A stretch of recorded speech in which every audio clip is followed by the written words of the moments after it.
അപ്പം ആംസ്റ്റർ Kombat already നമ്മൾ ഇതിനെക്കുറിച്ച് വലിയതായിട്ട് വീഡിയോ ഒന്നും ചെയ്തിട്ടില്ല. അപ്പോൾ ഇതിന് പലർക്കും സംശയമായിരിക്കും, ചിലവർക്കൊക്കെ ചീറ്റിംഗ് കാർഡൊക്കെ കിട്ടി. അതിനുള്ള റീസണുകൾ ഇപ്പം ഒരു ഗെയിം നമ്മൾ ഓവറായിട്ട് കളിക്കുമ്പോഴും എക്സ്ട്രാ ആയിട്ട് അവരൊരു പറയുമല്ലോ, ഇത് ഒരു ഗെയിമിൽ ഒരു 4 കീ വരെയാണ് ഒരു ദിവസം ജനറേറ്റ് ചെയ്യാൻ പറ്റുന്നത്. ആ ഒരു ടൈമിൽ ചിലപ്പോൾ ആ ഒരു ഗെയിം കളിച്ച് തന്നെ ആ ഒരു 4 കൂടുതൽ കീ ചിലപ്പോൾ ആ ഒരു ടൈമിൽ ജനറേറ്റ് ചെയ്തെന്നിരിക്കാം. അങ്ങനെയൊക്കെ പിന്നെ ഇത് അവർ ഒരു ഇന്നെലിജിബിൾ ആവും എന്ന് വെച്ചാൽ ഇതിൽ ഓർത്ത് നിങ്ങൾ വിഷമിക്കേണ്ട കാര്യമില്ല. അപ്പം ഇതിനു മുമ്പ് എത്രയോ എയർ ഡ്രോപ്പുകൾ നമുക്ക് മിസ്സായിട്ടുണ്ട്. അപ്പോൾ നമ്മൾ ഇതുകൂട്ടൊക്കെ ചെയ്തിട്ട് അവസാനം പോയിട്ടുണ്ട്. അത് നമ്മൾ കരഞ്ഞുകൊണ്ടിരിക്കേണ്ട ഒരു കാര്യമൊന്നുമില്ല. അപ്പോൾ അടുത്തായിട്ട് ഒരുപാട് നല്ല എയർ ഡ്രോപ്പുകൾ വരും. അപ്പോൾ അതിലോട് നിങ്ങൾ ഫോക്കസ് ചെയ്യുക. അല്ല എനിക്ക് ചീറ്റിംഗ് കാർഡ് കിട്ടിയെന്ന് പറഞ്ഞിട്ട് കാര്യമില്ല.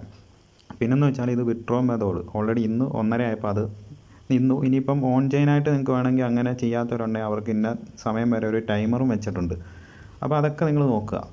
അപ്പം ഓഫ് ചെയിൻ്റെ ആ ഡെപ്പോസിറ്റ് ബിനാൻസ്, ഓക്കേസ് ഓൾറെഡി ഇന്ത്യയിലില്ല. പിന്നെ ബൈബിറ്റ് ഇതിലൊക്കെ ഉള്ളത് ക്ലോസ് ആയി. പിന്നെ വാലറ്റിൻ, ടെലിഗ്രാം അതും ക്ലോസ് ആയിട്ടുണ്ട്. അപ്പം ബാക്കിയുള്ള ഓപ്ഷനുകൾ ഇതൊക്കെയാണ്. ഇപ്പം ടോക്കൺ എന്ന് വെച്ചാൽ നമുക്കത് ഇതായിട്ടില്ല. ഇപ്പോൾ ഇതുകൊണ്ട് കുറേ പേർക്ക് ചീറ്റിംഗ് ബാഡ്. അപ്പം നമ്മുടെ ട്വിറ്റർ, അതായത് എക്സിലാണെങ്കിൽ കുറേ ടീമുകൾ വന്ന് നല്ല രീതിയിൽ മെഴുകുന്നുണ്ട്. അപ്പോൾ ചിലവർക്കത് ഇതായിട്ട് കളിച്ചവർക്കൊക്കെ ആയിരിക്കും പോയത്. പിന്നെ അങ്ങനെ കുഴപ്പമില്ലാതെ ഇത് അങ്ങനെ എടുത്തവർക്കൊക്കെ കിട്ടിയവരുമുണ്ട്. അങ്ങനെയൊക്കെ പറയും, നമുക്കറിയില്ല. എന്തെങ്കിലും നിങ്ങളിപ്പം ആക്റ്റീവ് അല്ലാത്തവർ അങ്ങനെയൊക്കെ ഉള്ളവരെയൊക്കെ ഒഴിവാക്കി, അതൊക്കെ ഒഴിവാക്കേണ്ടത് തന്നെയാണ്. അങ്ങനെയുള്ള ഇപ്പം ഡെയിലി നമ്മൾ ലോഗിൻ ചെയ്ത് അങ്ങനെയുള്ളവർക്ക് നല്ല രീതിയിൽ ഏണിങ് കിട്ടണം. അപ്പോൾ അങ്ങനെയൊക്കെയാണ് ബാൻ കിട്ടാനുള്ള മെയിനായിട്ടുള്ള ഇത്.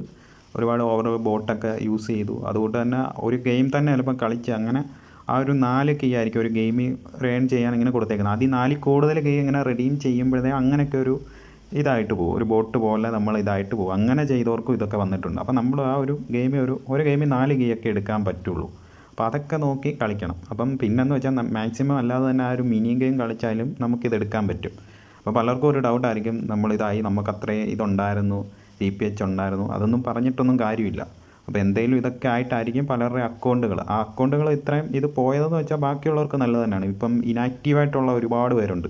അവരെന്ന് വെച്ചാൽ ഒന്നും അറിയാത്ത ടീമുകളൊക്കെ ഉണ്ട്. അപ്പോൾ അവർ വന്നിട്ട് ഇത് ചുമ്മാ ഒന്ന് ഇത് ചെയ്തിട്ട് ചിലപ്പം മാസത്തിലോ അല്ല അങ്ങനെ വന്ന് നോക്കുന്നവരുണ്ട്. ആ ടീമുകളെയൊക്കെ പുറത്താക്കുന്നത് നല്ലതായിരിക്കും. പിന്നെ ഏതെങ്കിലും ആൾക്കാർക്കൊക്കെ അവർ അത്രയും കഷ്ടപ്പെട്ട് ചെയ്തിട്ട് അങ്ങനെ ഇത് കിട്ടിയിട്ടുണ്ടെങ്കിൽ അവരെ എങ്ങനെയും റിസോൾവ് ആക്കണമെന്നൊക്കെ നമുക്ക് ആഗ്രഹമുണ്ട്. അപ്പോൾ ഇത് ഓൾറെഡി ഇപ്പം കുറച്ച് മണിക്കൂറുകൾ കാലം നമുക്ക് എത്ര കിട്ടുമെന്നറിയാം. എത്ര പ്രോഫിറ്റ് കിട്ടുമെന്നൊന്നും അറിയത്തില്ല. വലിയ രീതിയിൽ പ്രോഫിറ്റ് ഒന്നും ആരും പ്രതീക്ഷിക്കരുത്. ഒരു ചെറുതായിട്ട് നിങ്ങൾ പ്രതീക്ഷിച്ചാൽ മതി. അത് എത്ര കിട്ടിയാലും നല്ല, നമ്മൾ ഒത്തിരി കഷ്ടപ്പാടുകൾ എടുത്തിട്ടുണ്ട്. അപ്പോൾ അതിനനുസരിച്ചുള്ള പ്രോഫിറ്റ് എല്ലാവർക്കും കിട്ടട്ടെ. പിന്നെ ചീറ്റിംഗ് ബാഡ് എന്ന് പറഞ്ഞൊക്കെ ഇത് വന്നിട്ട് നിങ്ങൾ ഒരിക്കലും എന്തിനാണ് ക്രൈ ആവുന്നത്? അടുത്ത ഒരുപാട് നല്ല എയർ ഡ്രോപ്പുകളില്ല, അതിലും ഫോക്കസ് ചെയ്യുക. അത്രേ ഉള്ളൂ. നമ്മൾ ഇതിനെക്കുറിച്ച് ജസ്റ്റ് ഒന്ന് വീഡിയോ ഇട്ടെന്നേ ഉള്ളൂ. അപ്പോൾ അടുത്ത വീഡിയോ ആയിട്ട് വീണ്ടും കാണാം.